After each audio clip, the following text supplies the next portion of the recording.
We can post the YouTube, Facebook link.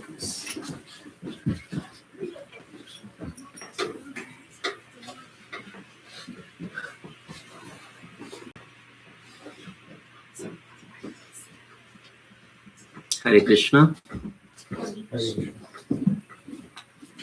Welcome everyone for our Saturday afternoon Bhakti Vriksha program.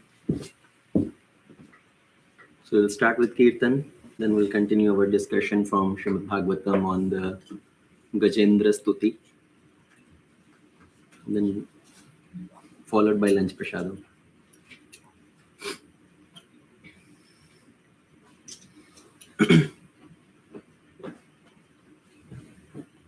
Namo Vishnupadaya Krishna Pristhaya Bhutale Srimate Bhaktivedanta Swami Namine Namaste Saraswati Devi Gauravani Pracharine Nirvishesha Shunyavadi Paschadya Deshatarine Jai Shri Krishna Chaitanya Prabhu Nityananda Shri Advaita Gadadhar Shivasadi Gaura Bhakta Vrinda Jaya Shri Krishna Chaitanya Prabhu Nityananda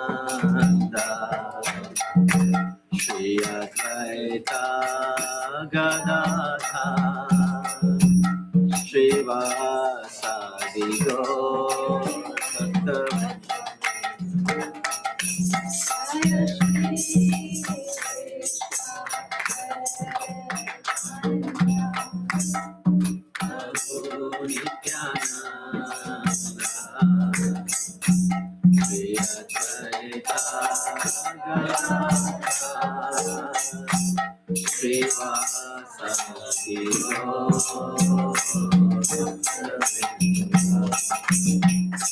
Jaya Shri Krishna Chaitanya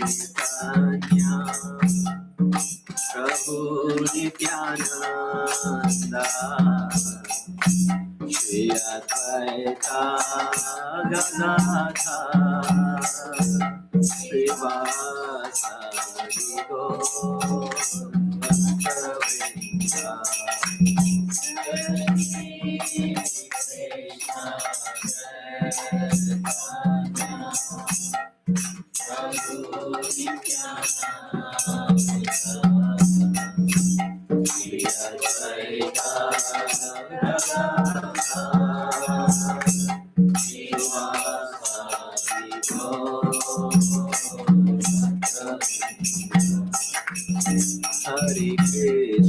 Hare Krishna, Krishna Krishna, Hare Hare, Hare Rama, Rama Rama, Hare Hare.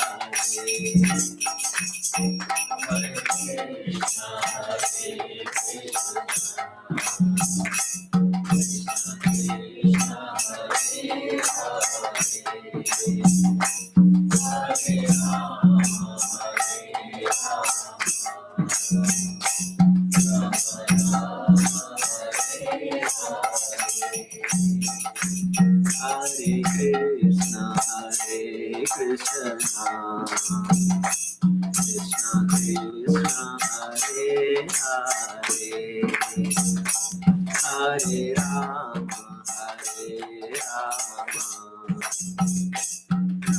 Rama, Hare Hare.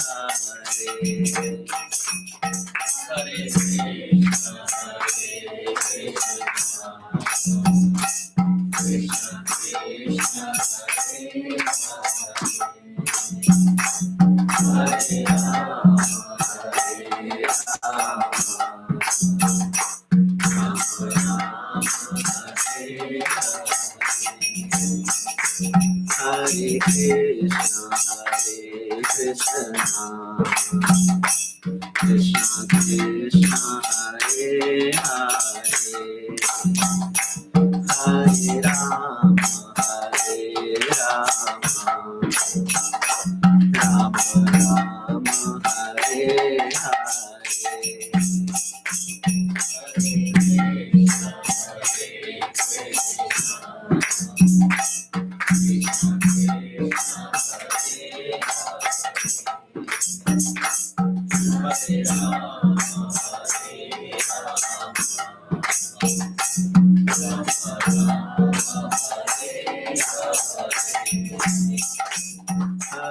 Krishna, Hare Krishna, Krishna Krishna, Hare Hare, Hare Rama, Hare Rama, Rama Rama, Hare Hare. Hare Krishna, Hare Krishna,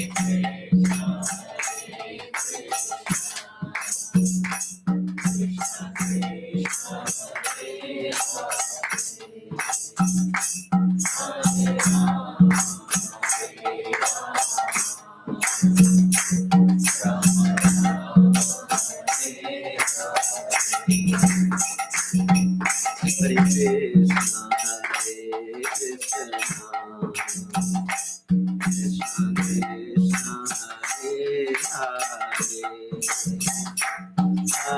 Rama, Hare Rama, Rama Rama, Hare Hare.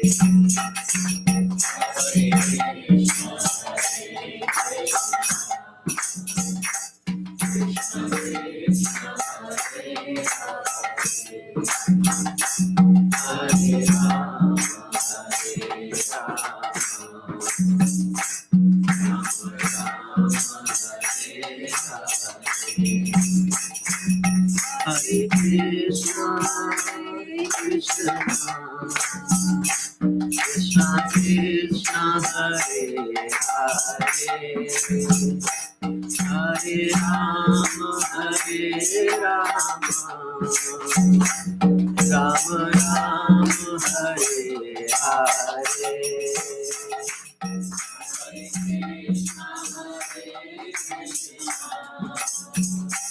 Krishna Krishna, Hare Hare,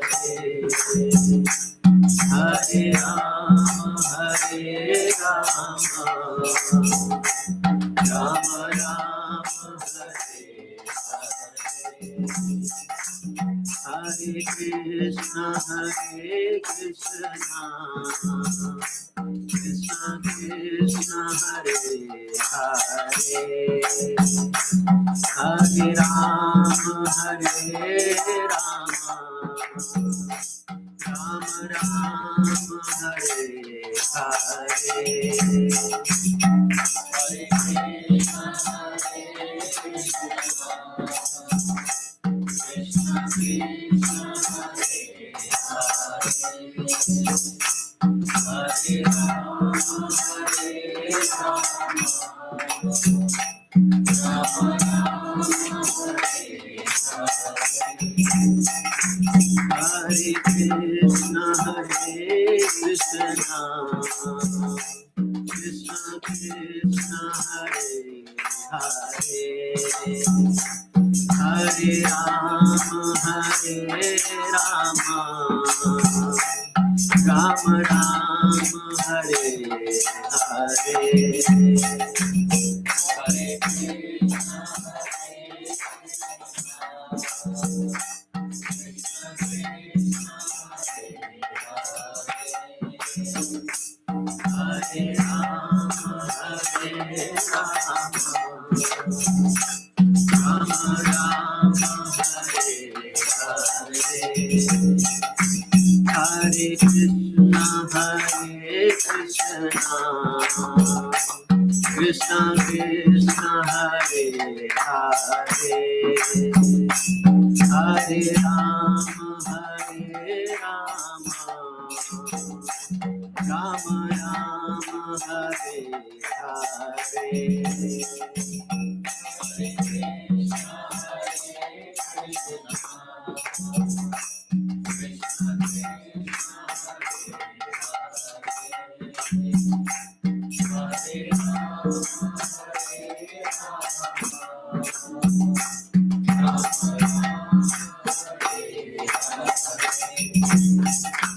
Hare Krishna, Hare Krishna, Krishna Krishna, Hare Hare, Hare Rama, Hare Rama, Rama Rama, Hare Hare.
Krishna, Hare Hare, Hare Rama, Hare Rama, Rama Rama, Hare Hare.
नाम संकीर्तन की जय, हरे कृष्ण महामंत्र की जय, श्री राधा गोपीजन वल्लभ भगवान की जय, श्री निताय गौर सुंदर की जय, श्रील प्रभुपाद की जय, अनंत कोटि वैष्णव वृंद की जय।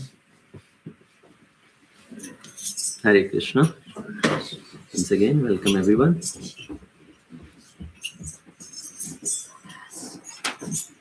Everybody, all the children including, please continue to sit here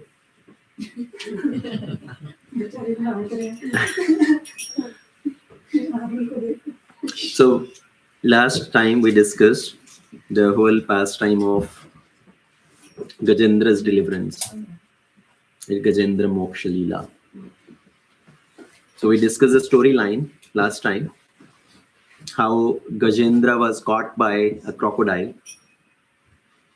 Gajendra went to drink water in a lake along with all his herds of elephants, his wives and children, and many other elephant friends. And Gajendra is very, very powerful. His power is like equal to 1,000 elephants. So he's well respected in his community. He's very powerful. All the other wild animals in the forest, they are afraid of Gajendra. But still, Gajendra was in a difficult situation. His foot was caught by a crocodile, and at that time, nobody could save him. All his other elephant friends, his wives, his children, nobody could save him. All his strength was turning out to be useless. The war between the elephant and crocodile went on for 1,000 years. Sometimes he is dragging the crocodile out to the shores, and then the crocodile will again drag him in the middle of the water. And all the other elephants left thinking now there's no other possibility, no other option. And at that time, Gajendra, he had his previous life remembrance. In previous life, Gajendra was a king named Indradyumna. And in that time, he was a great devotee and he had composed beautiful prayers in the glorification of the Lord. So he remembered those prayers and now he started to recite those prayers. So even though in the form of an elephant, he was given that previous life remembrance. And that is the mercy of the Lord. Sometimes Krishna puts us in a difficult situation to cut short our entanglement in this material world. Because otherwise we will continue to exist like that. So Krishna sometimes puts us in that situation that we are forced to remember Krishna. We are forced to become more serious in our devotional service. And that is why in scriptures it says sometime when Krishna showers his mercy, he tries to take away everything. He may take away your wealth. He may take away your family members. That is also mercy of Krishna. And Prabhupada also used to tell many times that it is Krishna's mercy that Krishna took away everything from me. Right? Krishna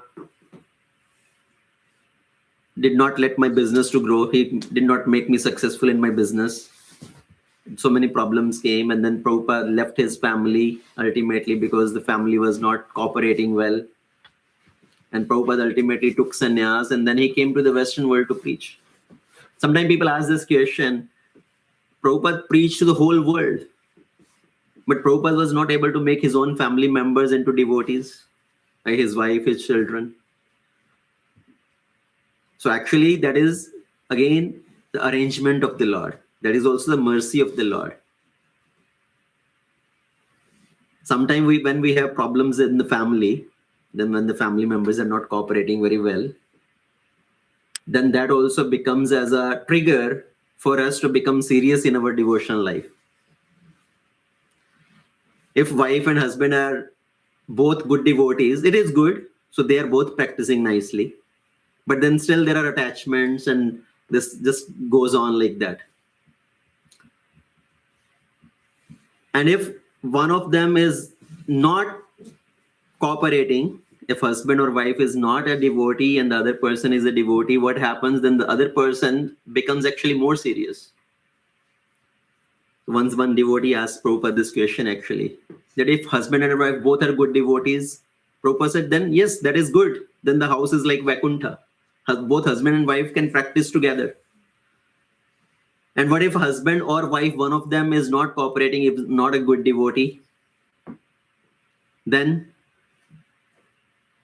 Prabhupada said, the other person will become pure devotee. Because they will become more serious in their bhakti. So Prabhupada's wife did not cooperate very well.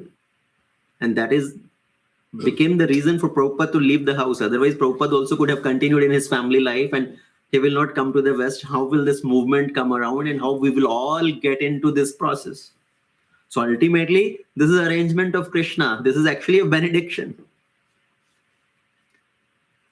So for Gajendra to come into that situation is also, in one sense, arrangement of the Lord for him to remember the Lord now in that situation. And now Gajendra is offering beautiful prayers to the Lord. And we discussed, he chanted 28 verses. Okay, in Srimad Bhagavatam, there are 28 verses which are spoken by Gajendra. And in all those 28 verses, he did not speak any name of the Lord. He's addressing to the Supreme Lord based on his qualities. The Supreme Lord is like this. He is the supreme cause of everything. There is no other cause behind him. He is the supreme maintainer. He is the witness of everything. Like that, he is speaking the qualities of the Supreme Lord. And when Gajendra is speaking all these prayers, all the demigods, they appeared in the sky. All the Devi Devatas, they came, but nobody is coming forward to help Gajendra. Why? Because no, Gajendra is not calling to us. Gajendra is addressing to the Supreme Lord. And Lord Vishnu comes riding on his Garuda. Sitting on the back of Garuda, Lord Vishnu appears there. And then as soon as Gajendra sees Lord Vishnu, then he offers his final prayer. He picks up a lotus flower from the lake with his trunk and then offer it to the Supreme Lord.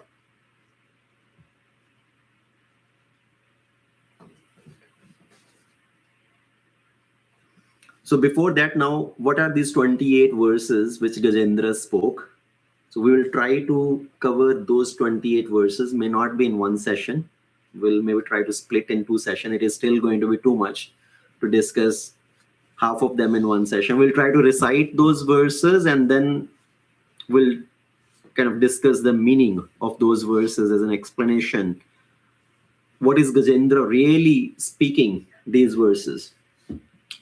So how should we do? Should we do it as a call and response, or should I just recite these verses one by one? And I will try to do the translation of these verses also, so we understand. Now, I read the verses, their translations from multiple sources and try to make it simplified version. So it's more understandable for us. So I read Prabhupada's translations. I read Vishwanath Chakravarti Thakur's Sararth Darshini translations, Jiva Goswami's Kram Sandarbha, those translations, and then Gita Press Gorakhpur, their Bhagavatam, the Hindi, in that the translations. And using all that, I try to make the translation in a little simplified way, which we can understand easily and try to remember some of the points from there. So I will read the verse, speak the translation. In that way, we'll recite these verses, and then I will try to do some condensed summary of these verses, right, what we can learn from these verses. Shri Gajendra Uvacha. So I will recite. You try to listen. If we go with call and response, it may be not maybe synchronized, or we may have a lot of mistakes. Shri Gajendra Uvacha. Om Namo Bhagavate Tasme Yat Eta Chit Atmakam Purushaya Adi Bijaya Pareshaya Abhidhimahi. The king of elephant Gajendra said, I offer my respectful obeisances unto the Supreme Person. Because of him, this material body acts due to the presence of spirit. He is the Supreme Person, Purushaya, and he is the origin, root cause of everything, Adi Bijaya. He is worshipable for such exalted persons as Brahma and Shiva, Para Ishaya, and he has entered the heart of every living being. Let me meditate upon him. Abhidhimahi. Yasmin idam yataschedam yenedam ya idam swayam yo asmat parasmascha paras tam prapadye swayam bhuvam I surrender to the Lord who is self-sufficient. All the ingredients of creation come from him. He is the one who creates everything, and everything rests upon him. He is the only cause of this cosmic manifestation. Nonetheless, he is different from the cause and the result.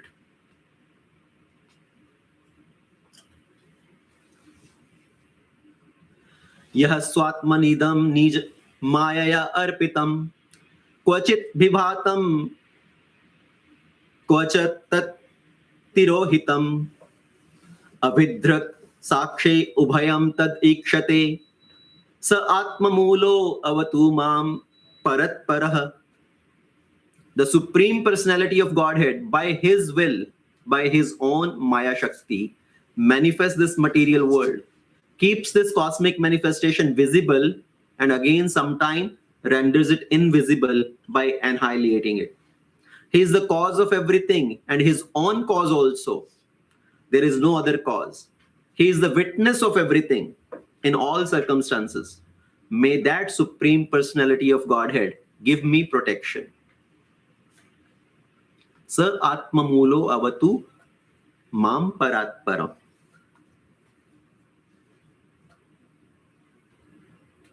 Kalena panchatvam iteshu kritsana lokeshu paleshu cha sarvahiteshu tamastadasid gahanam gabhiram yastasya pare abhibirajate vibhu.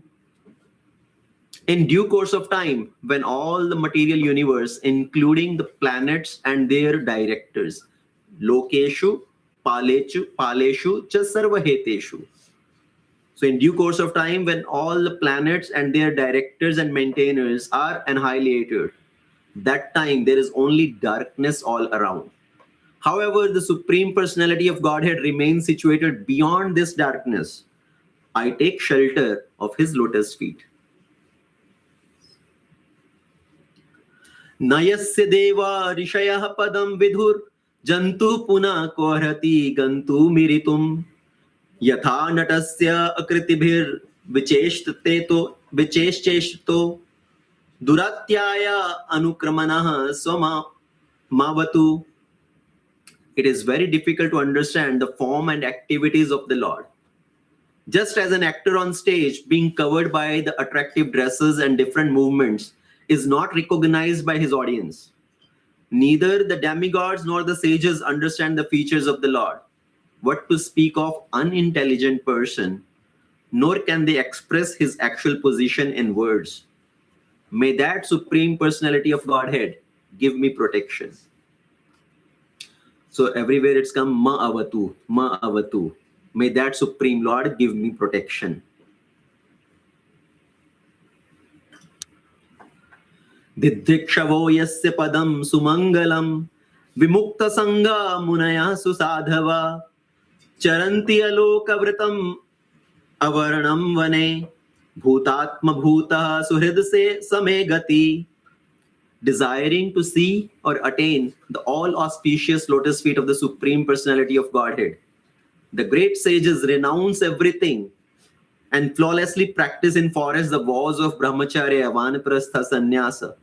Such great personalities see all the living beings equally, and they are all friendly to everyone.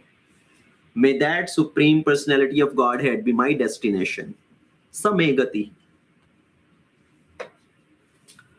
न विद्यते यस्य न जन्म कर्म वा न नाम रूपे गुण दोष एव वा तथापि लोकपाय संभवाय यः स्वमायया तानि अनुकलं रक्षति तस्मै नमः परेशाय ब्रह्मणे अनंत शक्तये अरूपाय रुरूपाय नमः आश्चर्य कर्मणे.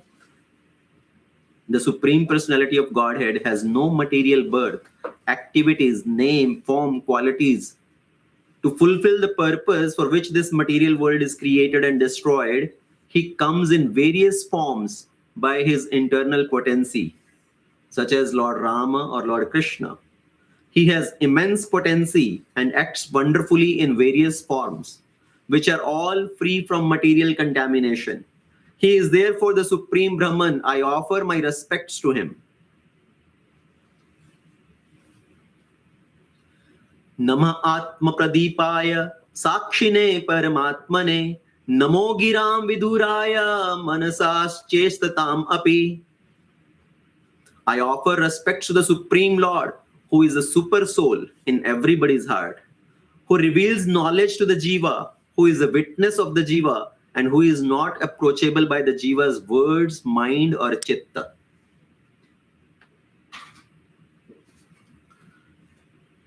Satvena pratilabhaya nashkarmayena vipaschita namah kevalyanathaya niravana sukha samvide. The devotees purify their existence by performing devotional service to attain that Supreme Lord. That Supreme Lord is the master of the transcendental world, and only He is capable of bestowing uncontaminated happiness and liberation. Therefore, I offer my respects unto Him.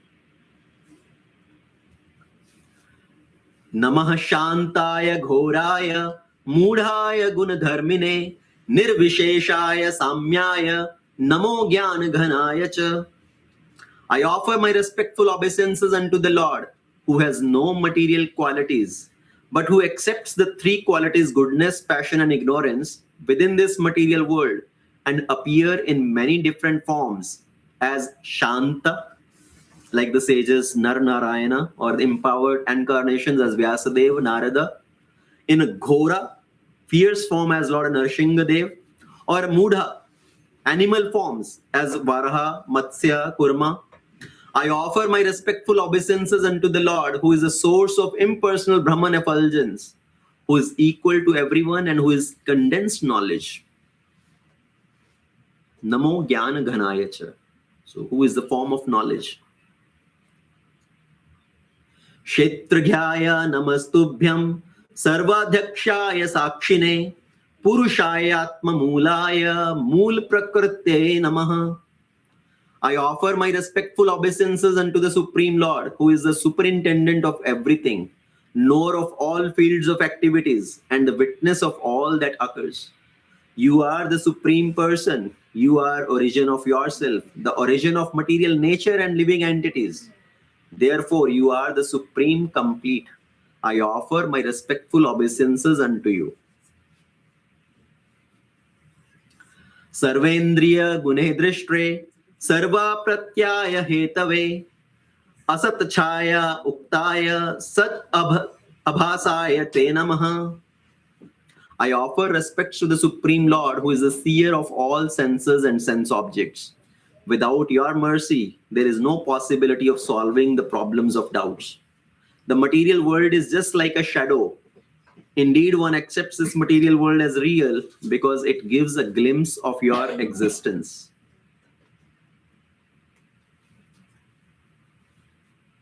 Namo Namaste Akhila Karanaya Nishkaranaya Adbhut Karanaya Sarvagmamnaya Maharna Vaya Namo Apavargaya Parayanaya.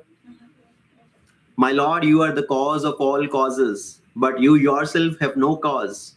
You are the cause of everything, still there is no change in you, no vikar. Therefore, you are a wonderful cause of everything. I offer my respectful obeisances unto you, who is the great ocean of Vedic knowledge contained in the Shastras, which are your representation. You are the very form of liberation and who is the shelter of the greatest devotees. Okay, so this is halfway. Out of 28, we recited 14 verses. So we'll take it in two sections. So these 14 verses will try to understand what Gajendra is trying to glorify the Supreme Lord, how he is glorifying the Supreme Lord. So did you hear any name? In the translations, we added some names, right? Like Lord Krishna, Lord Rama, even Varaha, Kurma, Matsya. But based on what words he is speaking. Shantaya, Ghoraya, Mudhaya. He's speaking, Lord comes in all these various forms. He did not take any names. And he's speaking the qualities of the Lord in all these verses. So, from where it starts with, Lord is the supreme cause of everything. Okay, there is no other cause. So how Gajendra, first of all, was able to remember all this, even in the form of an elephant? Because Lord protects our bhakti. Okay, we have discussed it many times. Whatever bhakti we have performed in one lifetime, it continues, it goes with us. It is never destroyed. Everything in the material world is destroyed. Your material education, your material opulences, your material savings, all that will destroy. But our spiritual bank balance is not destroyed. The spiritual bank balance is the only thing which continues along with our karma bank balance. In Bhagavad Gita also, Lord Krishna says, Neha bhikramanasho asti pratyavayo na vidyate swalpam api asya dharmasya trayate mahato bhayat. Swalpam api asya dharmasya. If somebody has moved slightly on this path of dharma, if somebody has stepped forward even little bit on this path of dharma, on the path of bhakti, that is never destroyed. Swalpam api asya dharmasya trayate mahato bhayat, and it can save us from the greatest danger. So our bhakti is never destroyed. Krishna gives us some facility, some situation where we can remember him in the time of our calamity. And in Bhagavad Gita, Krishna also says, Shipram bhavati dharmatma shashvat shantim nigacchati kaunteya pratijanihi name bhaktya pranashyati. My devotee will never perish. Krishna has made that promise. And he asks Arjuna to declare it to the world. Declare it boldly, O Arjuna, that my devotee never perish. So we should not think that Krishna is going to protect immediately this physical body. What is Krishna really protecting? Krishna is protecting our bhakti. Right? That bhakti will never go in vain. And at some point, that bhakti is the one which is going to save us, and Krishna is going to take us back. So, Kaunteya pratijanehi name bhaktya pranashyati. Krishna did not let Gajendra perish. Krishna saved Gajendra in this situation. And what is Gajendra's prayer now starting? What are the qualities of God? What does God do? That is the first question. What does God do? So Gajendra is answering that question in the first, at least 2 verses of his prayers. What is he describing? That the Supreme Lord, he is the Adi Bija. He is the source of everything. He creates everything. There is no other source behind this. There is nothing else who is the cause of creation. Krishna is the supreme creator. All the ingredients of creation also come from him. And he creates himself everything. And then everything rests upon him. Now, have we seen something like that? That you create something and then you just keep everything on yourself only, keep holding that. Mataji's made sabji or chapati or something, but are you holding that every time on yourself? No, right? We create something, but it's not necessarily resting on us. But Krishna, because Krishna expands himself in the form of all this material nature, this material existence also, Krishna has created everything and everything is resting upon Krishna. Dhariyami aham ojasa. Krishna says everything rests upon me. Just the example of a flower necklace or a flower garland or any pearl necklace. The pearls are standing in air. Somebody who doesn't know the thread underlying it, he may think, the pearls are just standing in the air. But there is a thread which is holding all those pearls. In a garland, there are so many flowers which are strung together, but there is an underlying thread which is keeping all those flowers together. So Krishna has created everything and Krishna is holding everything upon him. Everything rests upon him. Ishvara Parama Krishna Satchidananda Vigraha Anadhir Adhir Govinda Sarva Karanaha Karanam. He is the Adi. He is the origin of everything. There is no other cause behind this. Anadhir Adhir Govinda Sarva Karanaha Karanam. He is the cause of everything. Now, just like a potter uses a clay wheel, and he uses the clay to make various clay objects, clay pots. So the potter makes various sizes and shapes of clay pots using this wheel and using this clay while holding them with his hands. Now this clay comes from earth. The clay wheel came from earth. All the clay pots which are made, these are also lying on the earth. So same way Krishna, he first creates all the ingredients of this material nature. Earth, water, fire, air, ether. These are the basic ingredients of material nature. These all come from Krishna. And then Krishna takes all these ingredients and makes it into various forms. All these different varieties which we see in this material world, all these 8.4 million species of life which we see in this material world, these are all creation of Krishna. Just like the potter has created all these different pots. After making all these pots, the potter maybe takes a break. He goes inside to eat his lunch or to use restroom, and somebody comes and he see all these various nice shapes and sizes of pots lying there, and this person mistakenly may think, all these pots came out of by itself. Nobody has created these pots, but these pots are automatically created from earth. But is that the right understanding? Somebody. So all these pots are lying there. Potter has taken a break. He has gone inside, and in that time, if somebody comes and he see all these pots lying there, he may think that all these pots came out by itself. Okay? Automatically, somehow these pots are created from earth. Same way, people in this material world, they do not believe in the existence of God. They think everything in this material nature is created automatically. Everything came by itself, and everything is operating by itself. There is no creator behind this. There is no maintainer behind this. Right? That is the atheistic philosophy, that there is no God in existence. Everything just came out by itself. Everything came out by chance. But really speaking, there is nothing which comes by chance. There is a creator behind everything. The chapati cannot come by itself. You cannot say, oh, in the night, the dough and water mixed together and they entered into the oven and all of a sudden the chapatis came out.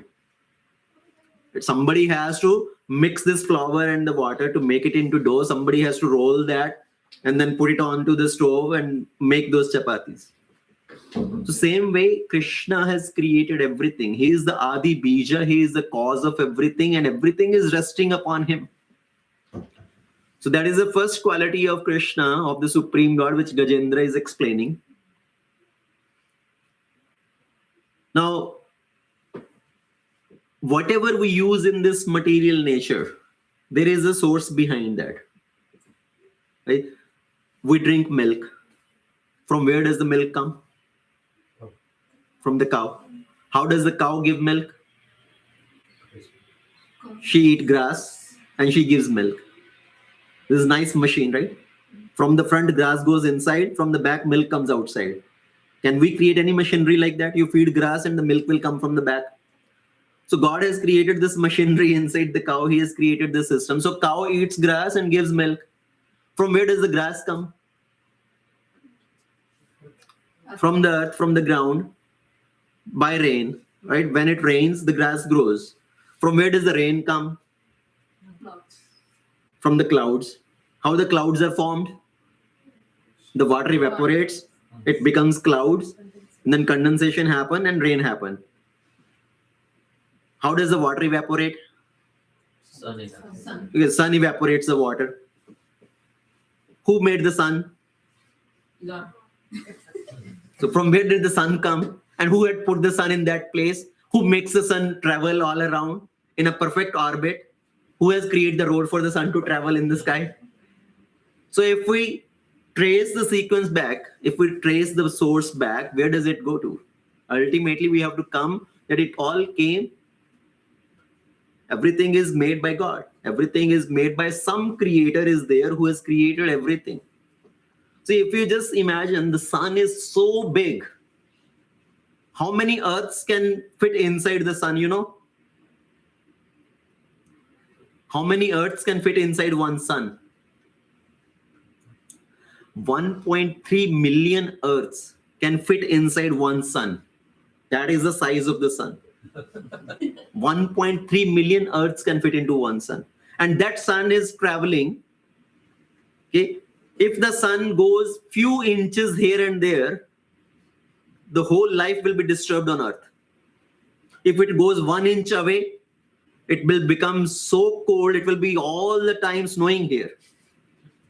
If the sun comes 1 inch closer, we all will be burned to ashes. It will be so much heat.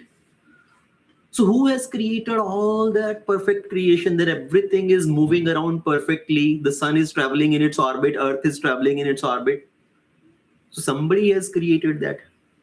So the Supreme Lord, Krishna, he is the cause of everything. He has created everything. He is the Adi Vijaya. He is the Para Ishaya. He is the supreme worshipable Lord of all the other personalities also. And Lord has created everything, but he is not entangled in this material world. He is not affected by this material world. He is not affected by the modes of this material world. Just like when the spider makes its web. Everybody may have seen a spider web. So the spider creates a web. And how does the spider creates a web? He takes saliva outside from his own stomach. From inside his stomach, he takes the saliva out, spreads that saliva, and then travels in some particular shape to make that spider web. Now the spider itself does not become entangled in his spider web. Maybe a very, very, very rare situation where the spider itself may get entangled in his own web. But there are other entities, some other insects or something, they may get attracted to this web and they go and approach and they get entangled in that web. Same way, the Lord has created everything. All the ingredients are coming from him only. He has created all this material world. And then all the living entities are also created by the Lord, which are now entangled in this material world. But the Lord himself is not entangled in this material world. He is not affected by the modes of this material world. So he is the cause of everything. He is the cause of himself also. There is no other cause. Sometimes we will ask this question, who came first? Egg came first or chicken came first? Murga pehle aaya ki anda pehle aaya? Right? So who came first? Murga pehle aaya ki anda pehle aaya? Our answer is neither the chicken nor the egg came first. God came first. Right? God existed first. God created both. He created the chicken and egg and then the system started. So God is the cause of everything. Everything comes from him. There is no other cause behind him. And he is the witness of everything. And Krishna also says, right, I am sitting in the heart. In Bhagavad Gita, Krishna says, Sarvasya chaham hridashannivishto mattah smritir jnanam apohanam cha. From me comes forgetfulness, remembrance, and memory.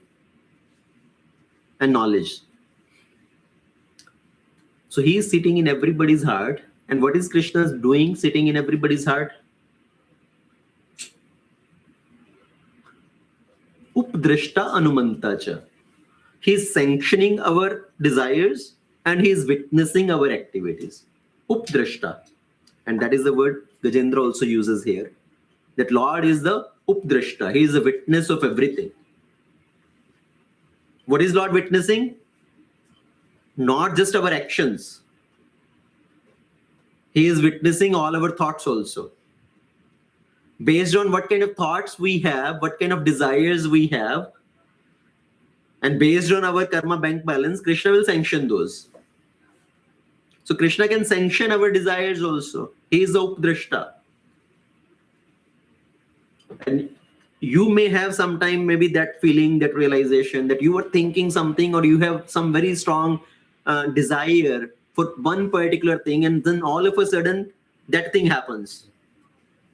Okay, one very gross example is you want to eat something. You have a desire to eat one particular thing. And you are thinking about it so much. I wish I want to eat some sweet today. You're craving for eating some sweet. And then somebody comes to your home and brings a box of sweets. Who is fulfilling that? Krishna, because he's witnessing everything and he's sanctioning everything. Once one devotee, he was chanting, okay, Hare Krishna, and while chanting, somehow he got this thought of gachak. Usko gachak yaad aa gaya. And he started desiring, I want to eat gachak. Now, gachak is not very common here, or in Punjab it's very common, especially during this January time, Sakranti time, right? Makar Sakranti time, in the winter season. But not very common here, maybe for us. So this devotee, he was thinking, I want to eat gachak, and he was chanting the holy name and he's doing gachak. In his mind, this gachak is going on. After some time, one devotee came, knocked on his door. He said, Prabhuji, I went to India, and while coming back, I brought this box of gachak. I wanted to give it to you. So Krishna can fulfill everything. Krishna can fulfill our desire also because he is witnessing everything. It happened with me also once, many years back. We were in Troy in our apartment, actually. It's like maybe 15 years back thing. We were new devotees maybe at that time. And one day I was hankering too much to eat sweets. Because you become devotee, now you don't want to eat sweets from outside. You only eat sweets from temple, which is when you go to temple sometime when it's available on Sunday feast or something. So one day I was hankering for eating sweets. I was craving for sweets. And in the evening, one devotee couple came to our home. Prabhuji went to temple today and they brought a plate of Mahaprasadam sweets. So these are just some examples how Krishna is the witness of everything and he is the Anumanta. He is sanctioning our desires also. So he is taking account of all our good and bad thoughts. He is taking account of all our good and bad actions. No matter where you go, if you do a crime in the complete dark also, you cannot say, oh, nobody witnessed me. Okay, nobody saw me. I can escape. Krishna is witnessing everything, everywhere. There is no single place in the whole creation where you can claim nobody is witnessing me. And there are many different agents of Krishna, okay, through whom Krishna is witnessing. There are 14 different CCTV cameras all the time watching us.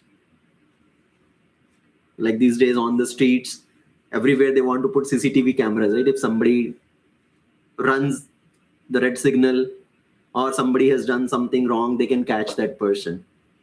So same way, Krishna has put many CCTV cameras who are always watching us. What are these CCTV cameras? The sky, the earth, the sun, the moon, the stars, the fire, the air. Okay, all these are Krishna's agents. And then Krishna is sitting in the heart as Paramatma, who is witnessing everything himself. So Gajendra is telling in his prayers that Krishna, he is the Supreme Lord, or the Supreme Lord has these qualities. He is the witness of everything. He is witnessing everything. He knows in and out of us. Okay, so we should be very careful what thoughts are coming in our mind. Krishna is taking note of your thoughts also. So that's why we should try to ignore immediately turn our mind away from those wrong thoughts. Sometimes we think, अरे सिर्फ सोचा ही है, किया तो नहीं है. I have not done it wrong, right? I just thought. I have not done it. But the thoughts becomes action. What we think generally come out in our actions. So we should be very careful. We should not entertain all the different thoughts which mind is proposing. If mind is proposing some wrong thoughts, if mind is bringing up some lusty thoughts, if one start entertaining those thoughts, then what will happen? He will become victim of those. Then one will end up engaging in certain activities. But as soon as these wrong thoughts come, one should immediately get rid of those thoughts and chastise one's mind. You treat your mind as your enemy. You should treat your mind as third person. I am different from my mind. Just the example is, if somebody is giving you something very nasty, what will you tell that person? किसी ने लाके बहुत गंदा सा चीज आपके हाथ पे रख दिया, क्या बोलोगे आप उसको? What will you tell that person?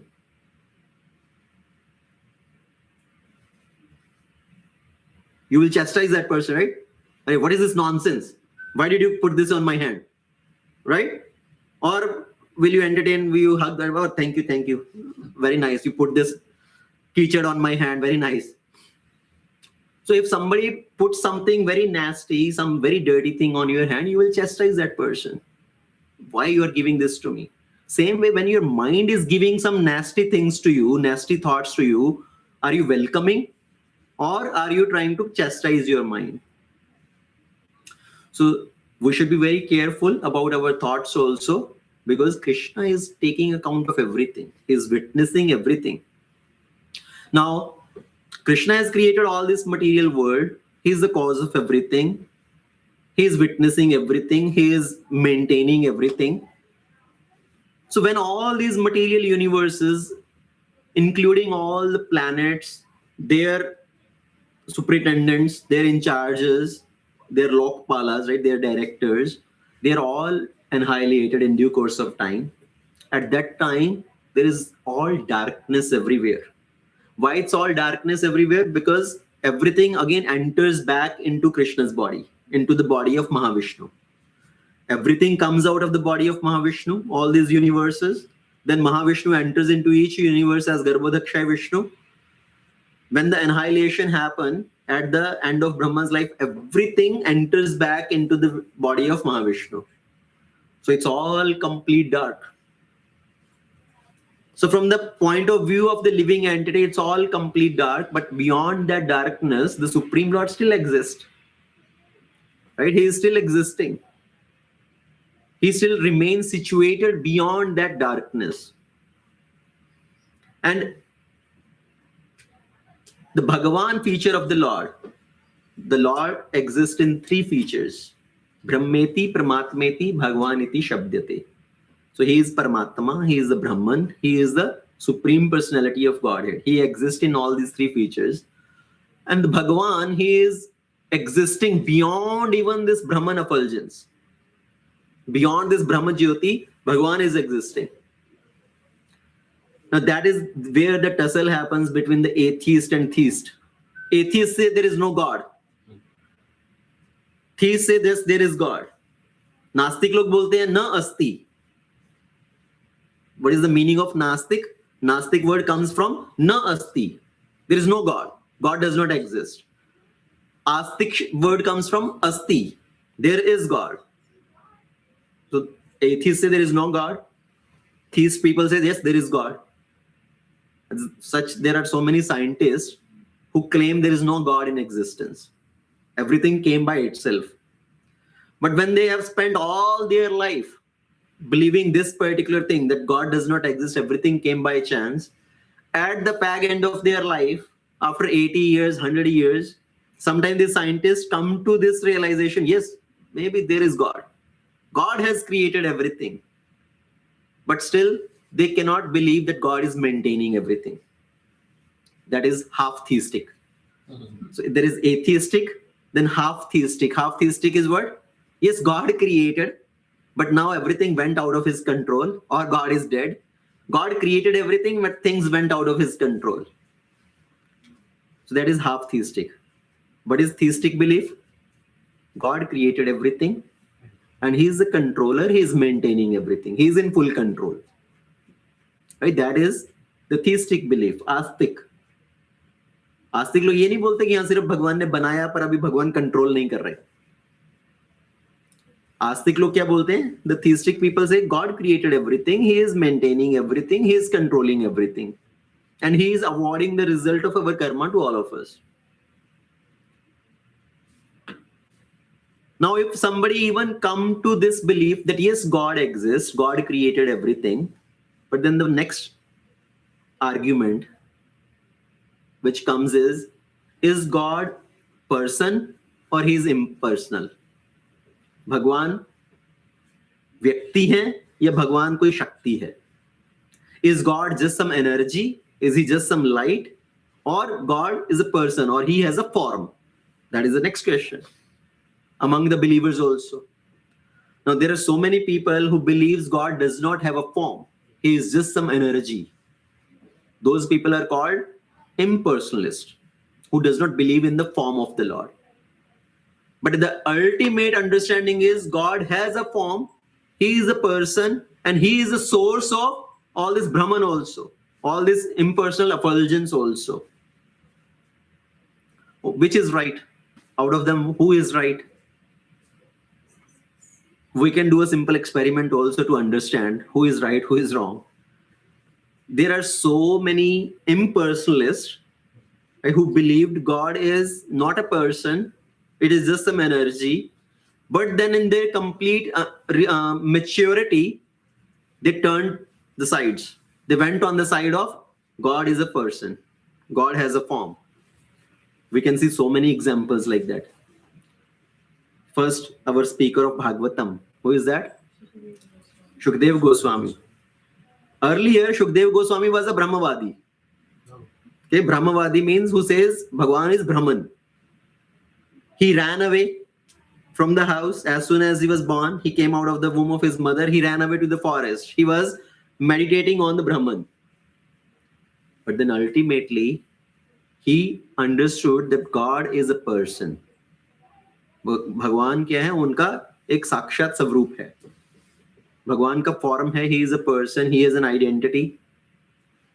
And then Shukdev Goswami came back and then he spoke this whole Bhagavatam which glorified the form of the Lord, the qualities of the Lord, the devotional process, and all the amazing devotees of the Lord. Then we hear about Sarvabhauma Bhattacharya in Chaitanya Mahaprabhu's Leela. Sarvabhauma Bhattacharya was also Brahmavadi earlier. Even though he is the head priest of Jagannath temple. But Sarvabhauma Bhattacharya, he was a Brahmavadi. And then when Chaitanya Mahaprabhu came to Jagannath Puri, he took darshan of Lord Jagannath. Chaitanya Mahaprabhu fainted. And Sarvabhauma Bhattacharya, he arranged some people to take Mahaprabhu to his house. And then Sarvabhauma Bhattacharya, he was, when Mahaprabhu came out of his unconscious state, Sarvabhauma Bhattacharya said, you are a sannyasi and you should hear Vedanta. And he started speaking Vedanta. For 7 days he spoke. And Mahaprabhu was just listening. And then Sarvabhauma Bhattacharya asked, are you understanding anything? And Mahaprabhu said, I understand, but what you are speaking, you are trying to cover the sun with your umbrella. Okay? So then Mahaprabhu spoke and he converted Sarvabhauma Bhattacharya from impersonalist to a personalist. So how many impersonalists turned the sides and they came on the side of being personalist? So Shukdev Goswami, then Sarvabhauma Bhattacharya. Another example from Chaitanya Mahaprabhu Leela is Prakashanand Saraswati. Prakashanand Saraswati with his so many thousands of disciples, he was in Kashi, where Chaitanya Mahaprabhu met him. And Mahaprabhu was dancing on the street, chanting the holy name. And this Prakashanand Saraswati said, you are dancing like a madman. You are a sannyasi in Bharati school. You should read Vedanta like us. Then ultimately Mahaprabhu converted him also, okay, onto the side of personalism. So now all these people, they changed. Earlier they believed that impersonal Brahman is the highest reality. But then in their complete maturity, they changed, became personalist. Now let's look at the other side. Anybody from the personalist side who believed God is having form, did they change sides and went on to the other side, becoming impersonalist? Did we hear of any such example? People may leave the process of bhakti, again go back in their material life with sense enjoyment and all. But there is no example which we see that somebody left the process of bhakti to become impersonalist. There are examples that even at the stage of bhava, they fell down. They have to take birth again. But not that they left the process of bhakti. Even Bharat Maharaj, at the stage of bhava bhakti, because he was remembering the deer, he had to become a deer in his next life. Even in the form of deer, he did not leave the process of bhakti. He hang around at the sage's ashram. He is still listening katha, even in the form of deer. Again, he became Jadabharat in the next life. Again, he continued his process of bhakti. So no example you will find somebody who is a personalist turned and became impersonalist later in his maturity, after he has crossed the stage of anartha nivritti. So from this, we can understand what is the highest understanding, highest realization. That God has a form. He is not Nirakar. He is Sakar. He has his form. He has the qualities. Now, so Gajendra explained that Lord, even when everything else is annihilated, Lord still exists. Because God has his own personal energy. He has his own dham. He has his own form where he continues to exist. Now, in the next verses, can you see God? Okay, so if God exists, he has form. Can we see God? Can you show me God? How to recognize God? So people say, I will believe in God if you show him to me. If God comes in front of me, then I will believe in God's existence. So it is very difficult to understand the different forms of the Lord and his various activities. So Gajendra is answering this question. Can you show me God? Can I see God? How do I recognize God? So what is Gajendra telling in his next prayer? We cannot see and appreciate the forms of the God. We cannot recognize God. Even if God comes in front of us, we may not recognize him. Because why? Just like an artist, when the artist comes on stage to do his performance, he is having so much makeup and he completely changes his rupa, and the audience cannot even recognize, oh, this is the same person. Yeah, sometimes it happens. Even our family member, if they dress up some such like that people may not recognize him. Sometimes somebody is playing the role of Lord Krishna in the drama in temple, or of Lord Ramachandra, of Nityananda, and people ask, who is that Prabhuji? Kaun se Prabhuji hai wo? And then you tell him, okay, that is Rohini Nandan Prabhu was Nityananda Prabhu. Really? Was this Rohini Nandan Prabhu who was performing Nityananda Prabhu? Why? Because the makeup is such that we are not able to recognize. Then how to recognize God? He comes in so many different forms, and it's not easy for an ordinary living entity to recognize God. And Kunti Maharani also actually tells the same thing in her prayers also. Nato Natya Dharam. Okay, as a nata, an artist, he takes up different forms. He takes up different makeups and different get-ups. It's difficult to recognize him. So we cannot recognize the Supreme Lord. How we can then recognize the Supreme Lord? Is there a process? Is there a way we can understand the Supreme Lord? Is there a way we can recognize the Supreme Lord? How to become eligible to see and perceive God then? So Gajendra, in his next verse, he says that great sages, right, great personalities, they renounce everything and they go in search of the Lord. They perform many austerities. They perform the vrata of brahmacharya, vanaprastha, sannyasa. So they renounce everything. They detach themselves from everything. They go in search of the Lord, to see the Lord, to get the grace of the Lord. Because we can see Lord only when the Lord reveals himself to us. We cannot see God with our mundane vision, with our own eyes. Even in Bhagavad Gita, when Krishna is speaking to Arjuna, Arjuna desired to see the universal form of the Lord. But Arjuna did not demand that first show your universal form to me, then I will believe in you, that you are God. What did Arjuna say? Please show your universal form to me if you think I am eligible for this. If I am fit to see your form. So how can we become fit to see the form of the God? We have to develop that eligibility. And what is that eligibility? The purification of the heart. And how the purification will come? When we develop detachment in the heart. right? When we give up all these wrong tendencies and conditioning in our heart. So Gajendra is telling that great people, great sages, they renounce everything, they leave their home, they go up into the forest and they perform all these sort of austerities, following the vratas of brahmacharya, vanaprastha and sannyas, and they live the life in such a way that they're equal to everyone. Samadarshi, right? They're equal to everyone. They are the friend to everyone. In that way, they can purify themselves. And then ultimately, the Lord reveals himself. He's already there in our heart as Paramatma, but right now we are not able to see. Right now we are not able to feel the presence of Lord in our heart as Paramatma. But when we start to purify ourselves, then Krishna will reveal himself to us. Now, to fulfill the purpose for which this material world is created and destroyed, he comes in various forms by his internal potency, such as Lord Rama, such as Lord Krishna.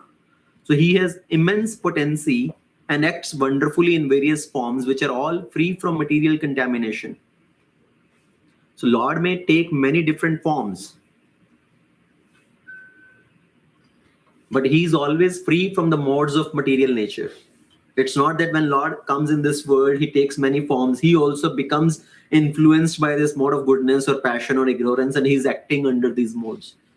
No, even though he takes many different forms, but he still remains completely free from the influence of these modes. And we are not able to understand the Lord because of our impurities, our contaminations. So we need to purify ourselves. How we can see the Lord, how we can perceive the Lord? When we start to render service unto the Lord. Atah Shri Krishna Namadi na bhavet grahi indriya. Sevan mukhe hi swam sevan mukhe hi jibhadav swam eva spratyada. We cannot appreciate the form, the qualities, the name of the Supreme Lord with our contaminated senses. But when we start to engage in the service of the Lord, using our tongue, sevan mukhe hi jibhadav swam eva sprutyada, then the Lord start revealing himself to us. And what is the function of tongue? To speak and to taste. And both these functions of the tongue, when we engage in the service of the Lord, when we start tasting the bhoga which is offered to the Lord, so when we start taking that prasad, and then we start chanting, vibrating our tongue to speak the holy name of the Lord. Hare Krishna, Krishna Krishna, Hare Hare, Hare Rama, Rama Rama, Hare Hare. So when we start engaging the tongue in these two activities, then the Lord will start to reveal himself to us. And that is the way to understand the Supreme Lord. So the devotees purify their existence by performing devotional service to attain that Supreme Lord.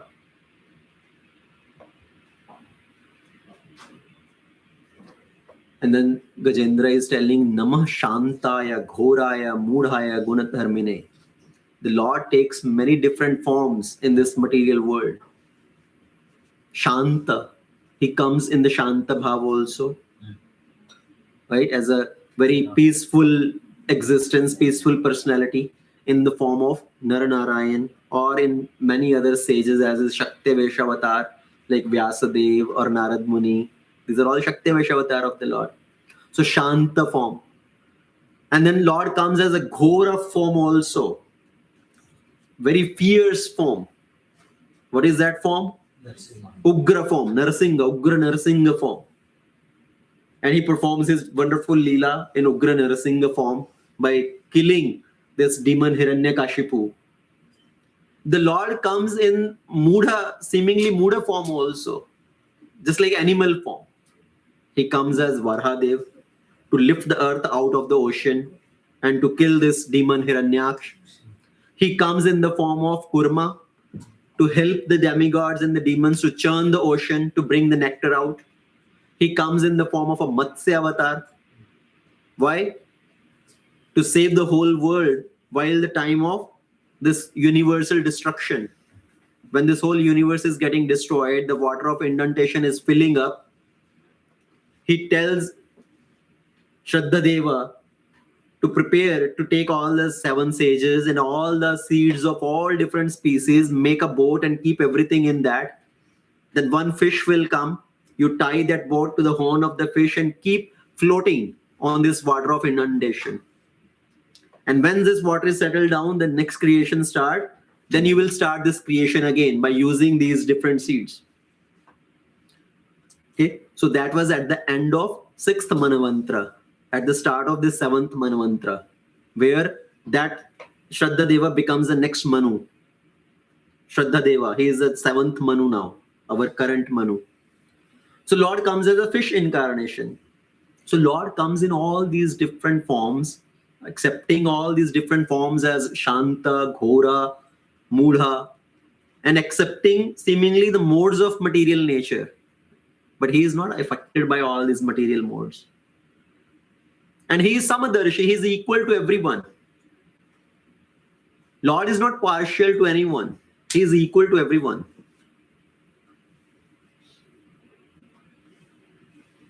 But then the question comes over, he takes always side of the devotees. He always takes the side of the demigods and he try to kill the demons. How is he Samdarshi? Right? How is he equal to everyone? Lord has given equal opportunities to everyone. He has given equal resources to everyone. That is his equality towards everyone. But if somebody turns away from the Lord, that is not Lord's mistake. Just like the sunshine is equally available to everyone. But if somebody says, no, I don't want sunshine, and he closes all the windows, put all the curtains to the windows, he doesn't want the sunshine to come, is that the fault of the sun? That's not sun's mistake.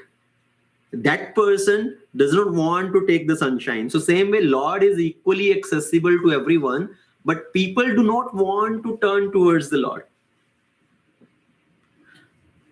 Some people may become even envious of the Lord.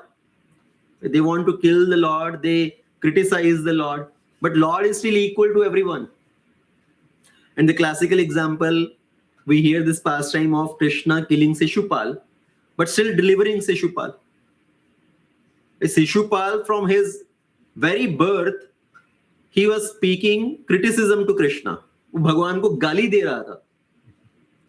He's always speaking ill words to Krishna. And his mother, when Krishna came and Krishna saw this, and mother, Krishna's Shishupal's mother, because that is Krishna's bua. And she requested Krishna, please promise me you will never kill my son. Even though he's your enemy, he's always cursing you, criticizing you. You promise me you will not harm him, you will not kill him. And he gave the words, Krishna told his bua, I will not kill him until he speaks 100th gali, 100th curse, 100th criticism. As long as he's speaking 99 gali, I will forgive him. So Shishupal, as if he is having a mala with 99 manka. We have 108. Right? We chant 108 times Krishna's name on that. Shishupal had 99 manka mala. And he is chanting. Jab 99 ho gaya, chhod dega. Abhi so nahi bolna hai. So he is always remembering Krishna, but in the mood of envy, of always criticizing. But now in the Ratsuya Yajna, Shishupal crossed the limits. He spoke 100th gali also. And at that time, Krishna took the Sudarshan and chopped off the head of Shishupal. But what did he give to Shishupal? Liberation. Shishupal's soul came out of the body and entered at the feet of Krishna. And Yudhishthira Maharaj is surprised seeing this. Shishupal was such a demoniac people. He was always cursing Krishna, criticizing Krishna, and still he got liberation. But that is Krishna's equal vision. Oh, he was at least remembering me, even though in the mood of enmity. तो अगर कोई भगवान को शत्रुता के रूप भाव में भी याद करे, that also Krishna says, at least he is remembering me. And Krishna is ready to award him liberation. So Krishna is equal to everyone. And then even though Krishna has created everything, there is no change in him. There is no vikar in Krishna. Therefore, Gajendra is praying, you are wonderful. Adbhut Karnaya. That your activities are amazing, your appearances, your forms are amazing, everything about you is amazing.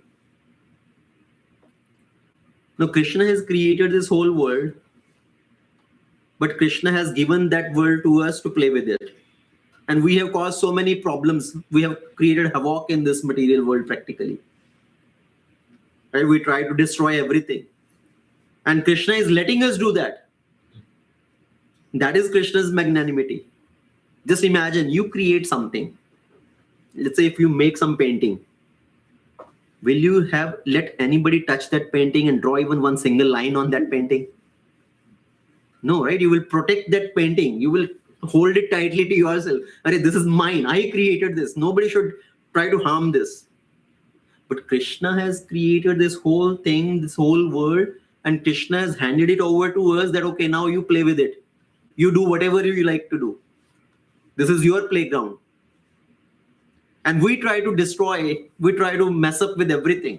We have filled the oceans and rivers with pollution. We have filled the atmosphere, the sky with pollution. Krishna has allowed us to do whatever we like, but at least Krishna comes sometime and he intervenes to restore, reinstate this material world, because it has to continue. So Krishna comes to reinstate this, but apart from that, Krishna, there is nothing that Krishna is holding to himself, and there is no change in Krishna because of what all he has created. And now Gajendra is saying, you are the great ocean of Vedic knowledge contained in all the Shastras, which is your representation. Krishna has given all these scriptures to us through which we can understand Krishna, through which we can learn about Krishna. So who is the original source of all these scriptures? Krishna. All the scriptures are coming from him. Sometimes people say, अरे कुछ साधु बाबा ने किसी गुफा में बैठ के सब शास्त्र लिख दिए. How can I believe in this shastra? Some sages, they wrote these scriptures maybe 100, 500,000 years back.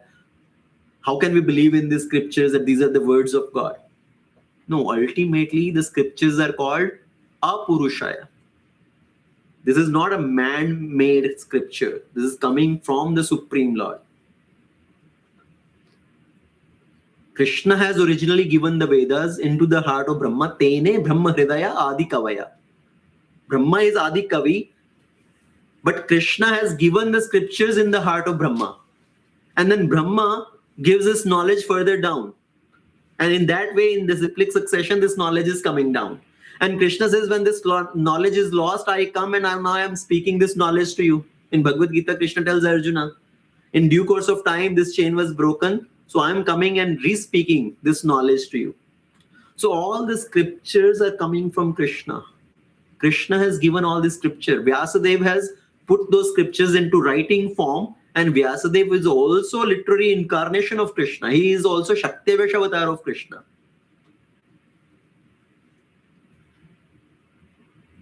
So all the scriptures are coming from Krishna. And another one very beautiful word actually used in Gajendra's prayers was Arupaya Rurupaya. Arupaya. You do not have any material form, but you still accept a form. Right? You come accept form in this material world. Originally also Krishna has his form. Krishna has his personal form in the spiritual world. And in the material world, when Krishna comes, he accepts many different forms. His form is not material. His form is not human. It's his human-like form. So we can relate to him. And Krishna comes and performs many different activities. What is the purpose of performing these different leelas, different activities in this world? To attract the heart of the living entity, so that we can be attracted towards Krishna's activity and then we remember Krishna. So to attract the heart of the living entity, to reclaim all these fallen sons and daughters, he comes to reclaim them. And he performs many wonderful pastimes, many wonderful activities.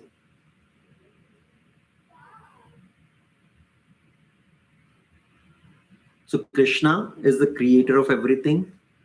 He has created everything, everything is resting upon him, and he is controlling everything. Krishna is the supreme witness of everything. He is witnessing all our desires, all our activities.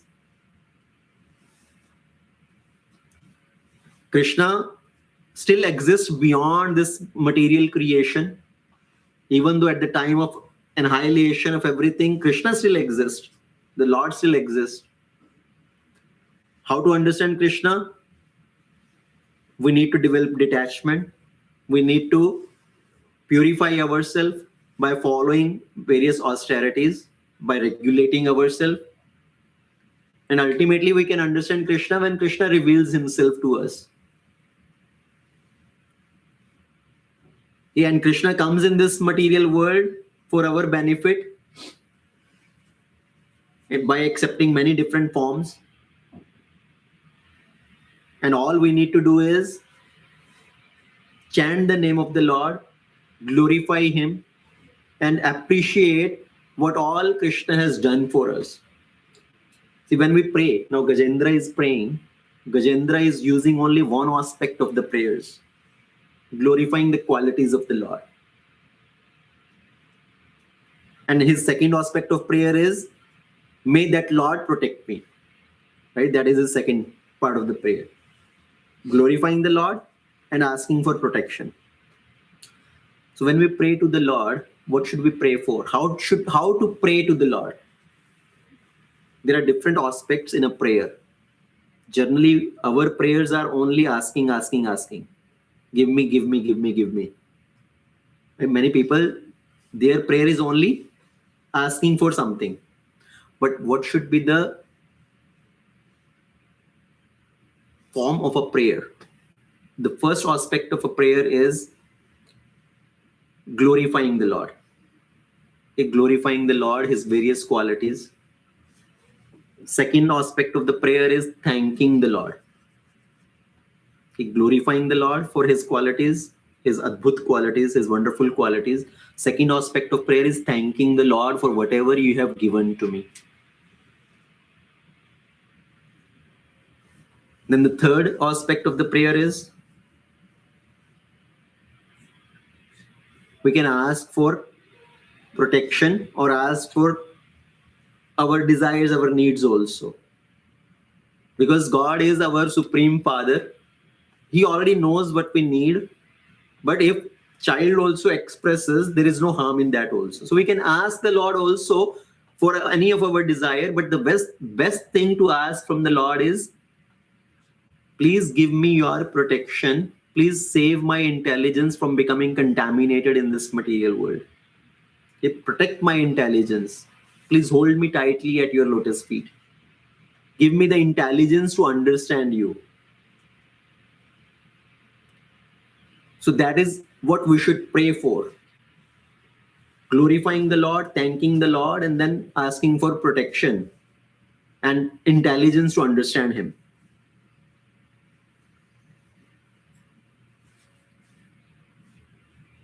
So all the prayers, whichever are spoken in Bhagavatam by any devotee, if you study those carefully, you will see these various aspects of prayers. Glorifying, thanking, requesting for protection. Kunti Maharani also speaks like that. That Krishna, thank you so much. You protected me. You protected us from so many different calamities. And she is telling so many different instances when Bhima was poisoned. Then they had to go through Lakshagra. Then Krishna saved them from man-eating demon. Then this whole war where all these great warriors who were like the Timingala fish trying to swallow all the sons of Kunti. They were ready to kill them. So Krishna protected them. So same way in our life also, there are so many reasons to thank Krishna. Every day we should think of 5 things for which we are grateful. It could be person, it could be particular instance, particular activity. So if we can think of 5 things for which we are grateful, you can try to think different things also, or you can thank the Lord for same things also. But at least express that. I'm thankful for this, thankful for this, thankful for this, thankful for this. And when we show our gratitude, then we'll see our heart opens up. Okay, our heart becomes soft. Then we will have more inclination to engage in devotional service. So being grateful.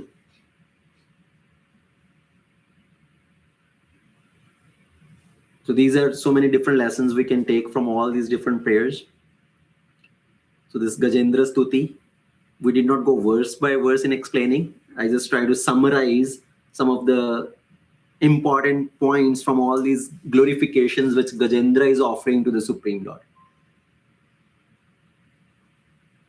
Gajendra Moksha Stuti ki jai, Grantra Srimad Bhagavatam ki jai, Srila Prabhupada ki jai, Ananta Koti Vaishnava Vrinda ki jai. Hare Krishna. Any questions? Yes, Mataji. So, sometime, I remember hearing recently that Krishna doesn't really have any work. He doesn't. So, how do I understand that he creates? Krishna does not have any? He doesn't have to do anything. Yeah. So, what does that really mean is Krishna does not have any desires to be fulfilled. Okay, it's not that Krishna is doing something for his desires to be fulfilled. We do any work because we have certain desires to be fulfilled. We do any work, you go to office because you have desire. We want money. That is why we work. If you have no desire for money, you have no need for money, will you work? No. We have any desires, any things to gain. That is the reason for us to engaging in work. For Krishna, there is no need for him for anything, to acquire anything. He does not have any needs. He does not have any desires to be fulfilled.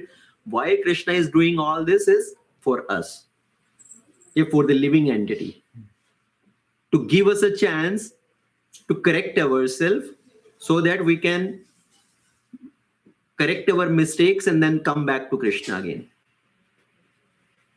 Okay, just like the government, prison house, they give all the facilities for the prisoners. They do not actually need the prison house. They can just shoot them all, right? All the prisoners. But they are giving them a chance to keep them gear, give them the food, give them the clothing, give them all the basic necessities so they can rectify their mistakes, they can correct, and then they can come back in the normal life in the society. Otherwise, government can just hang them to death, everybody, and be done with this, right? Why they have to spend so much money? But they are giving them other opportunity for these people to rectify them. So Krishna also giving us an opportunity to correct ourselves so that we can go back to him. For that purpose, Krishna is coming. Krishna has done all this creation, and Krishna himself also comes, performs his various leelas in various forms. Pritranaya sadhunam vinashaya cha dushkritam dharam samstapnarthaya sambhavami yuge yuge. Right? Why Krishna comes? For our benefit only. I also have a couple more questions. Yes. So, you were telling about praying, right? So, I'm just wondering if while we're, at least in Kali Yuga, can we go to Krishna and pray like how Gajendra prayed? Or should we pray with Hare Krishna mantra? And if so, I was just wondering, should we focus on the names of Krishna or think about all of his qualities? Or I'm usually confused. So we can chant only Mahamantra. That's all right. We can chant the mantra. We can directly chant the names of Krishna. And if we can memorize some of these prayers, that's also good, because by these prayers we are glorifying Krishna, his various qualities. So we do not have to create our own prayers. We do not have as much intelligence maybe to even write one single shloka in glorification of the Lord. We can try to memorize some of these prayers which are already given in scriptures. Some of the prayers which are sung by these great devotees. Okay. even one single verse, one single half of the verse, even as a prayer to the Lord. So when we are chanting Hare Krishna Mahamantra, we just focus on the name. Yes, we just focus on the name, because when we are chanting the Mahamantra, what we are praying for is, Krishna, please engage me in your service. So that is the prayer that time. Krishna, engage me in your service. If we are praying for some other devotee, We can pray for other devotee also. okay. So Krishna actually likes that even more when somebody prays for somebody else rather than asking for himself. He's praying for somebody else. Also, Prabhuji, what is mean by like heart getting soft, like or purification in general? Is it like leaving the attachment and leaving it to ego, falsely? Heart getting soaked, soft. Soft or purified, yeah. So heart getting soft or purified, what it means is that our own tendency for sense enjoyment is going away, and you want to give the benefit to everybody else. You want to see everybody else getting the mercy of the Lord, right? Getting connected to the Lord. So that is the softness of the heart. When you feel the pain by seeing somebody else in misery. But if we become happy by seeing somebody else miserable, it means our heart has become hard. Okay, it's a stone heart. Soft heart means when we are moved by seeing slightest misery for somebody else.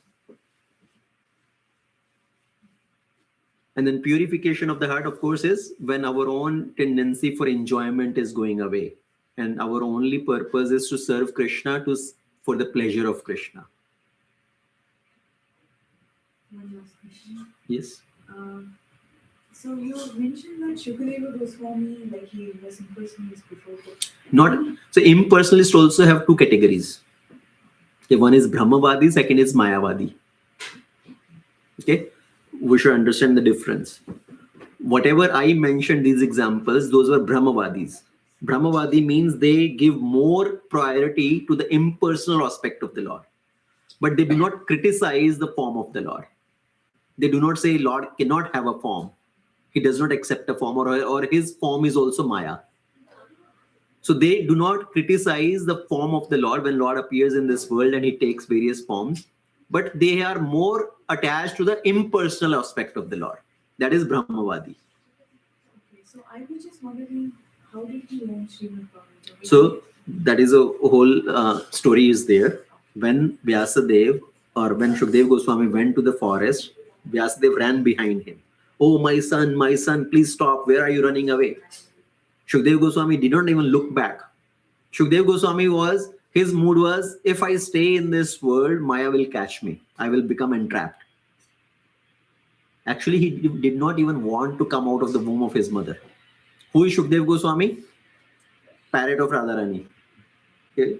Entered into from the open mouth of Vyasadev's wife, he entered and took shelter in the womb of Vyasadev's wife. Now, he did not come out for 12 years. And Vyasadev, why he's not coming out? He's telling, if I come out, I will be trapped by Maya. So I don't want that. Then Vyasadev had to go to Krishna in Dwarika, request Krishna, please come, give your assurance so that he will come out. So finally Krishna came. Krishna says, okay, I will give you enough time that my Maya will not touch you. And in that time, Shukdev came out and ran to the forest so that he cannot be trapped by the materialistic world. So he is meditating on the impersonal Brahman. He is more attached to the impersonal aspect of the Lord. And Vyasadev is searching for his son to bring Shukdev Goswami back, to give him this Bhagavatam. Vyasadev sends his disciples by teaching them 2 shlokas. Okay. Vyasadev teaches 2 shlokas to his disciples and sends him back. Somewhere it comes that some hunters who used to go to the forest to catch the birds and all, Vyasadev taught them that wherever you go, just keep chanting these 2, and somewhere if Shukdev happened to hear this, he will hear these shlokas and then he will be attracted towards this. He will come back to learn more. So these disciples of Vyasadeva, they went and they are always singing these two shlokas. And Shukdev Goswami, at one point, he's sitting in the forest in his meditation. He heard this first shloka. Varhapidam natavara vapu karanayo karanikaram. So in that shloka, it describes the beauty of Krishna. Okay? Krishna's form is like this. He's wearing a peacock feather on his head. He's wearing this karna pushpa, which is like bluish color forest flower in his ears. And he wanders around in the forest with his Gopa friends, and everybody singing the glories of Krishna. So Shukdev Goswami heard this and he got up from his seat. He's attracted. Who is this person? Very beautiful person. I want to hear more. But then again he sat down. No, this is external beauty. Okay, this is external beauty of somebody. I am not interested in that. Then they spoke the second shloka, which speak the inner heart of Krishna, the mood of Krishna, the bhav of Krishna. And the second shloka was about the deliverance of Putana. That how Krishna, even Putana came to kill Krishna, but Krishna sucked out the life air and give Putana the place of his mother. So when Shukdev Goswami heard that, then he got attracted. Who is this person? Such a merciful person. That somebody trying to kill and he is giving the position of his mother. I want to know more about that person. Then Shukdev Goswami, out of curiosity, he comes back. So the disciples said, we know only these two shlokas. Our Gurudev has 18,000 shlokas. You come back and you hear from him. So Shukdev Goswami comes back and Vyasadeva then teaches him all this whole Bhagavatam. Okay? Right. He's already attracted now. He want to know, Bhagwan, he is actually having a personal form and he is so kind, he is so merciful, he has all these qualities. And then Shukdev Goswami learned all his Bhagavatam and he's speaking the glories of the Lord now. Krishna gives the benediction that, or like, promised Shukdev Goswami that he won't be affected with Maya. Right. So Maya, affected by Maya doesn't mean, even Brahmavadis, they are also practicing spiritual practice only, right? They are also trying to realize the Lord. They are also, in one sense, we can say free from Maya based on whatever austerities and meditation they are performing. But the difference is attraction towards the personal form of the Lord, right? Deep attachment for the personal form of the Lord. Thank you so much. Okay. Hare Krishna. So Mayavadis are offenders. Mayavadis are offenders to the personal form of the Lord. So Brahmavadis, at least they are not offenders to the personal form. They have more attachment to the impersonal form of the Lord, Brahman aspect. But Mayavadis, they are offended to the personal form of the Lord. They think Lord's form is also Maya. When he comes to this material world, he is also affected by the modes of material nature. He also falls victim under Maya. So this Om Shanti, whatever, they are impersonal, right? Yes. They believe that there is no shape of God. But they criticize the personal form of the Lord also. Exactly. That's my So point. they are Mayavadis. They are Mayavadis. They don't believe like, they won't worship the natural form of God like in a temple. Right. It's Right. not that. Because they think, oh, this is also Maya only. Okay. So just one quick point. Why is it that personal form is so easy to understand? If it is, since we are persons, why is this confusion that is so much? So because they think we all have problems with the Easy in form. sense, it's also difficult to understand. It is difficult to understand, but why people have problem to accept the form of the Lord is because we have seen, keep coming in our mind also. right, Yeah. because we see that if God has a form, there will be limitation. Because we know I have a form, I have a body, I have limitations, right? And I see problems with this body. It get diseased, it get other problems, and then ultimately it has to die. We see the limitations with the body, and we think if God also has a body, if he also has a form, he will be limited. But how can God be limited? He is unlimited. So that is why they do not want to accept that God has a form. Okay, so that is the difficulty. But they believe in the God. They believe in the God. So for them also, They think Krishna God is just energy. Okay, so it won't be Krishna, it will be just energy. they only accept Krishna's one of the aspect, which is Brahma Jyoti. Ultimately, Brahma Jyoti is also coming from Krishna. That is the effulgence which is coming out of the body of Krishna, right? Aura. All of us also have some aura. We are also emitting some aura, but our aura is so limited, nobody can see that. Some great sages, their aura becomes big, right? And it's visible also. Like when Lord Ramachandra came to the ashram of Shabri, Shabri says, I want to show you the place where my Guru Matanga Rishi used to sit. And she takes Lord to that place, and there is still a lot of aura present there, where Matanga Rishi used to sit. So great personalities, the great devotees of the Lord, their aura increases because of their austerity, because of their purity. And the Lord's aura is infinite. Okay? It says all the Brahma Jyoti, all this Brahman effulgence, it is like the effulgence coming out of the nail from the Lord's toes. Okay? So the Brahmavadis, they accept only one aspect or two aspects as a Paramatma aspect and the Brahman aspect of the Lord. They have more inclination for those two aspects, not to the personal form of the Lord. And Mayavadis, they even criticize the form of the Lord. Okay? They think this is also made of Maya. Because some friends they say to speculate on the form. That's what they say, right? It's not speculation. Actually, the form of the Lord is also explained in the scriptures. So many places in Bhagavatam we see the form of the Lord is explained. Right? So much details are given. How Krishna looks, how Krishna dresses. All these details are there. And there's complete separate succession which accepts. And many of the deities of the Lord, those are also not man-made. Those are self-manifested deities. Savambhu. In Gajendra's prayer also there is Savambhu word used. That you are self-manifested, right? There is no other cause behind you. So many deities are also self-manifested deities.